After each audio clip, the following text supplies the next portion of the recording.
How's it going, everybody? Today we're going to be taking a look at this Imperial German Gewehr 98. It is the German infantry's standard infantry rifle for World War I. These rifles were one of the most influential rifles of all time. This Mauser action has been copied countless number of times. You see it in so many different versions of countries' versions of the Mauser. The Chinese made them, the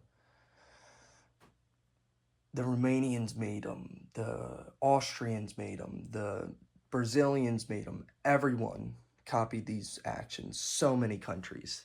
And it's for a good reason. They're one of the best military bolt-action rifles ever produced, even from dating back to this World War I era. They are chambered in an 8mm Mauser. I'll do some loading later on and some shooting later on. First, I'll go over the rifle features. Just standard bolt action.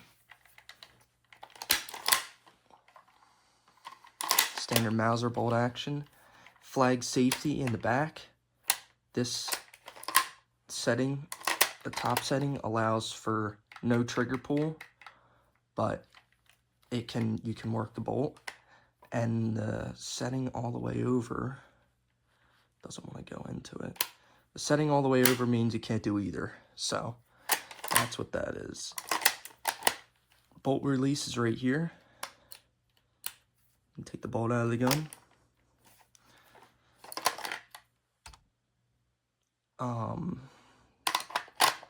There's your bolt release.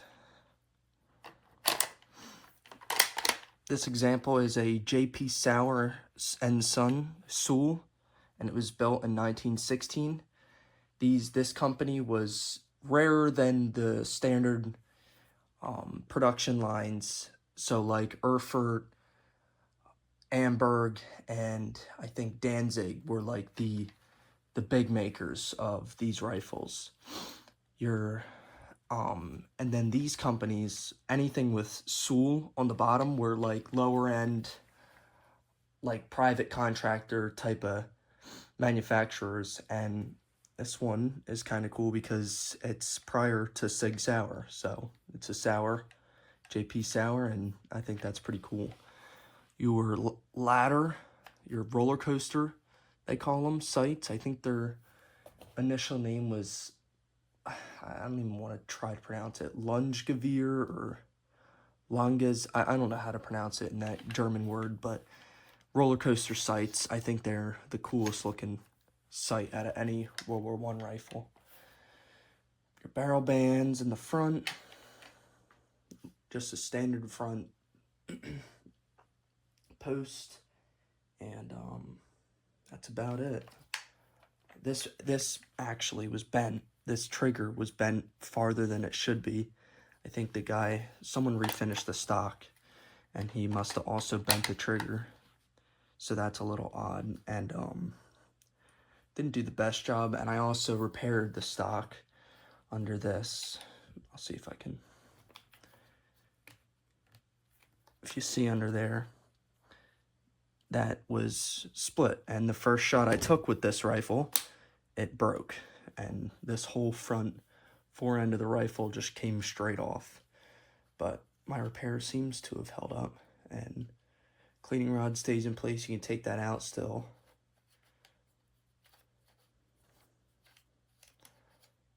If it ever unthreads all the way, there it goes. So that works. You have your bayonet lug for those huge German bayonets that they had. And these rifles are just really cool. And the sling on it is not original, but I picked it up because I like slings on my rifles, and I couldn't find an original because they're they're very uncommon. And also, I'm not looking to spend an absorbent amount of money because I just don't feel like it's worth that for just a sling. So I found this, I picked it up, and that's what I got on it. This thing is full numbers matching, which is very unique to German rifles, because they are just usually never full numbers matching, but this one is, thankfully. So I'll load these 2 clips up, and we'll take it outside. I'll show you the picture, the sight picture on it, and we'll shoot it. But like I said, these rifles are awesome.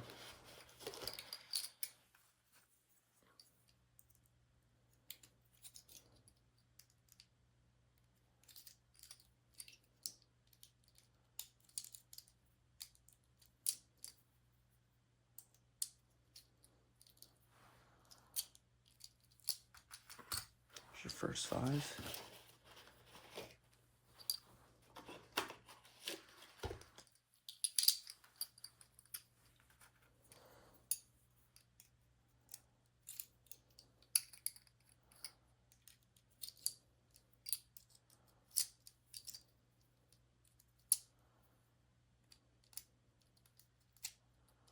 There's your next 5. I think I have to bend these tabs because if I don't, I think they will start falling out. But as for right now, I'm not doing that.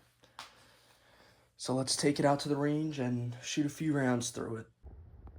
Here's a sight picture for the coolest sights in a World War I rifle, in my opinion. Roller coasters, you just can't beat them. They look so cool.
Thank you guys for watching, and if there's one takeaway from today's video, it's that the Germans made the most influential bolt-action rifle. Thank you guys.